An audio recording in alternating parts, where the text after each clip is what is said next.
Hello and welcome, class 8 students. Hello and welcome, viewers. Today we are going to discuss about the part 2 Union Executive. Okay, the second part of the Union Executive. So we have already discussed about the President, and then now we will talk about the Vice President, Prime Minister, and the Council of Ministers. So we have already discussed that President used to do all the work. He can execute many powers. There were political power, there were emergency power, there were mercy petitions, and many more. But these things he can only done with the help of the Prime Minister, on the advice of the Prime Minister and Council of Ministers only. So you have to keep it on your mind. President is just a figurehead.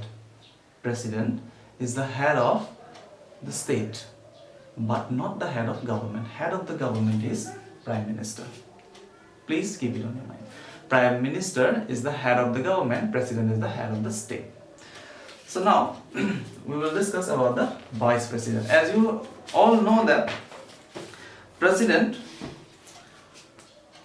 he used to look, he was the head of army, he was a constitutional head and the figure, he was just a figurehead or something like that. Now you can see about Vice President. Let's discuss about the Vice President. What we have seen here, the Vice President is the ex officio chairman of the Rajya Sabha. Okay, ex officio chairman of the Rajya Sabha. And we have seen here that in the absence of the President of India, he can look after all the work which can be done by the President. For an example, if President is having some kind of health issues, President is having some health issues, and Vice President will look after all the work which he was doing earlier. And on the advice of the Prime Minister, Vice President will look after all the jobs and till he will become the Vice President and act as a President too. Till then, till the President will come back. Okay, and if somehow Vice President want to resign, the same way the President if President want to resign, then he will send his resignation letter to the Vice President. In the same way, Vice President will send his resignation letter to the President. Okay, so now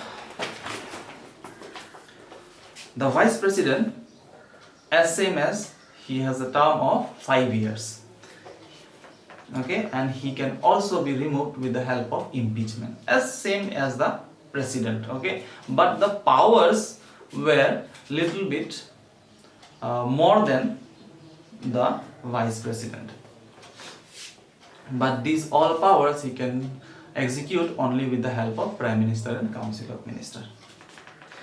And regarding the qualification of Vice President, the members of the Lok Sabha should have certain qualification to enter into the Lok Sabha, the same as with the Vice President. Okay, so appointment of the Rajya Sabha, whatever requirement is needed, the same as for the Vice President.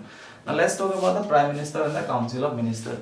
The head of the majority party, okay, the majority party leader was invited by the President, who is the leader, the leader of the particular majority party, and he is the strong contender for the Prime Minister. So Prime Minister is the leader is invited, and he will become the Prime Minister, and the leader will become the Prime Minister later, and then he is the only one who selects the name for the Council of Ministers too.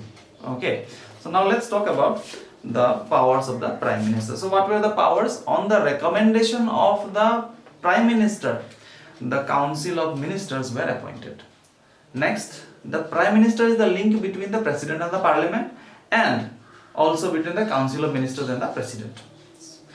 And it is the Prime Minister who advises the President on the appointment of the governors, on the appointment of judiciaries, on the appointment of judges and all others, IAS, IPS, whatever are there. Okay, all the executive jobs. Okay, then the Prime Minister advises the President when to summon, dissolve and prorogue the Parliament. Please keep it on your mind. When Prime Minister advises the President regarding the prestigious jobs of India like IAS, IPS and all, they used to look after all the family relations, all the family conditions and all they used to look after, and then only they used to appoint. Okay, so it is better you all also prepare to become IAS, IPS or IFS or many other jobs where prestigious jobs were there which you can go for. But for that you should become very careful regarding anything, okay, regarding your family issues, regarding your own personality developments. Everything should be good, okay, nothing should go beyond good, okay. You should not become other things. Good and best it should be, then only you are going to get this kind of appointments. So let's talk about the Council of Ministers. So as I have already told, the Prime Minister only selects the names for the Council of Ministers and advises the President in the same way. The President appoints them, okay, to become the Council of Ministers. And within Council of Ministers there were three categories. What are those? One is the Cabinet Minister, next is the Minister of State, and third is the Deputy Minister. Cabinet Ministers and Minister of States were senior most, okay, whereas the Deputy Ministers were the young ministers who tries to assist them in the work. Whose work? The Cabinet Minister's work or the Minister of State's work. So they used to assist them, so they were getting experienced. Now the Cabinet Minister hold the most important portfolios. Portfolios means responsibility, okay. Departments, Department of Power is a portfolio, Department of Health, Ministry of Health is a portfolio, whereas the Prime Minister and the Cabinet Minister forms the cabinet. You could have heard Cabinet Mantri, okay.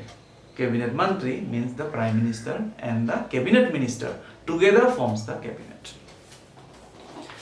Now let's talk about the powers of the Council of Ministers. Okay, so three things were told here in the book, that ministers, the Council of Ministers introduces whatever bill they will introduce that can be termed as a government bill, okay, in the Parliament. But if some other person other than those of Council of Ministers, other than that, if they bring, that can be termed as a private bill or other bills.